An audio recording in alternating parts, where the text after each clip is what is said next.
In the form of God, yet took the form of a servant.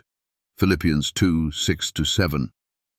How can one be in the form of God and yet take upon himself the form of a servant? That is the mystery that dismantles every lie, every watered-down doctrine, every attempt to reduce Jesus Christ to a mere prophet, a moral teacher, or a created being. Philippians chapter 2:6-7 is not a gentle suggestion. It is a spiritual explosion that exposes the truth skeptics, pastors, imams, and priests often avoid. Who, being in the form of God, thought it not robbery to be equal with God. What does this mean? Jesus didn't consider equality with God something to be snatched or stolen because it already belonged to him. He didn't grasp for divinity. He possessed it. He didn't reach up to be God. He stepped down from being God. Let that sink in.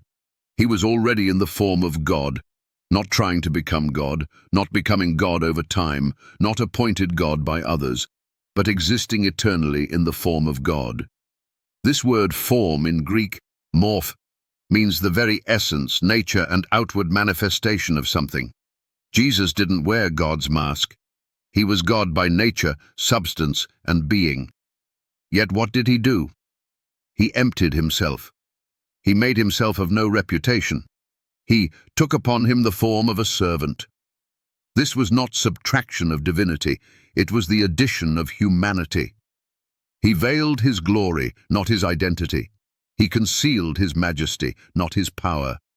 He stooped low, not because he was lesser, but because only God could reach that low.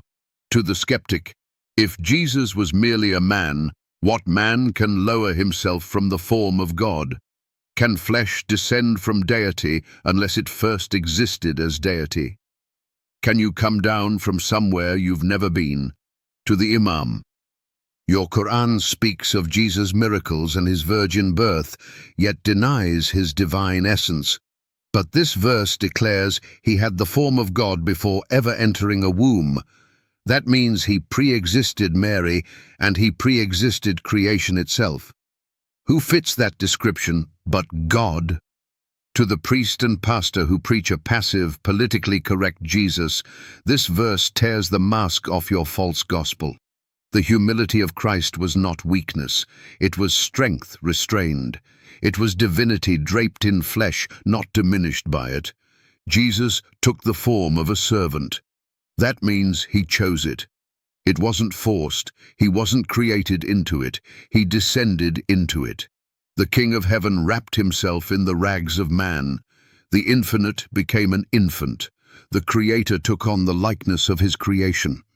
He was not forced to obey the Father. He delighted in it, showing us what perfect obedience looks like.